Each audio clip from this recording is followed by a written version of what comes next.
उत्तर भारत के एक घने जंगल के किनारे बसा हुआ एक छोटा सा गांव था, अमरपुर। दिन में यह गांव बिल्कुल सामान्य लगता था। मिट्टी के घर, खेतों में लहलहाती फसल, बच्चों की हंसी और मंदिर की घंटियां। लेकिन सूरज ढलते ही अमरपुर की फिजा बदल जाती थी।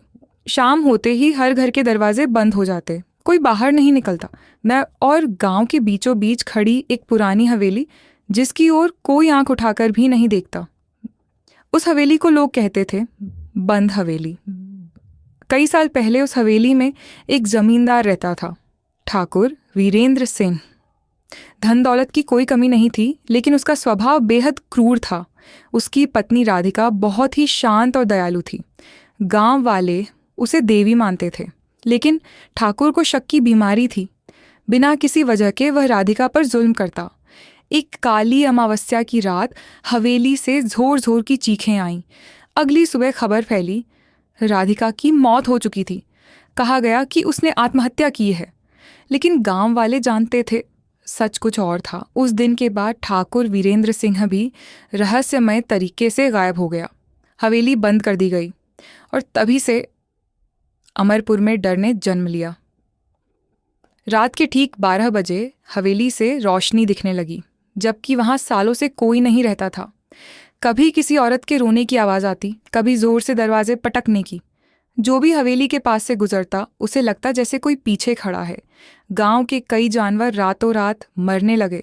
किसानों की फसलें जलने लगीं।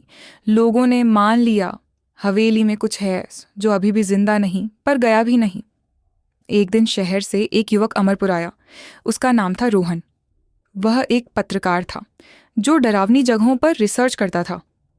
जब उसने बंद हवेली के बारे में सुना तो उसकी आंखों में चमक आ गई। गांव वालों ने उसे बहुत समझाया, बेटा उस हवेली में मत जाना, वहां से कोई सही सलामत नहीं लौटा। लेकिन रोहन नहीं माना। उसने तय किया वह आज रात हवेली में रहेगा। आधी रात को रोहन टॉर्च और कैमरा लेकर हवेली पहुंचा। मुख्य दरवाजा अपने आप चरमराते हुए खुल गया। अंदर घुसते ही ठंडी हवा का झोंका आया। ऐसा लगा जैसे किसी ने उसकी गर्दन पर सांस ली हो। दीवारों पर खून जैसे निशान थे। सीढ़ियों से किसी के चलने की आवाज आ रही थी। तभी उसने देखा एक सफेद साड़ी में औरत पीठ उसकी ओर किए खड़ी थी। रोहन ने कांपती आवाज में कहा, कौन है आप?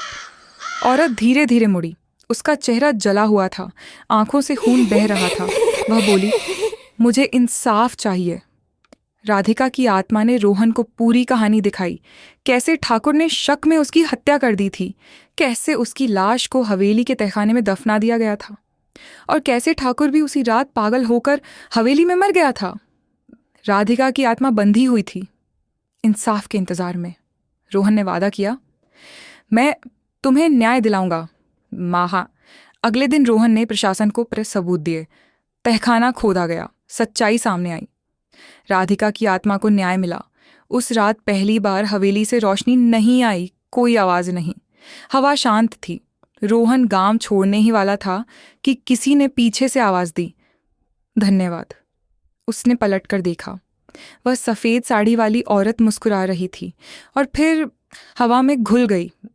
आज भी अमरपुर में लोग कहते हैं कुछ आत्माएं डराने नहीं, न्याय मांगने आती हैं। लेकिन एक बात अब भी सच है, कोई भी आधी रात को बंद हवेली की ओर नहीं जाता। लाइक द वीडियो और सब्सक्राइब के बेल आइकॉन दबाना ना भूले।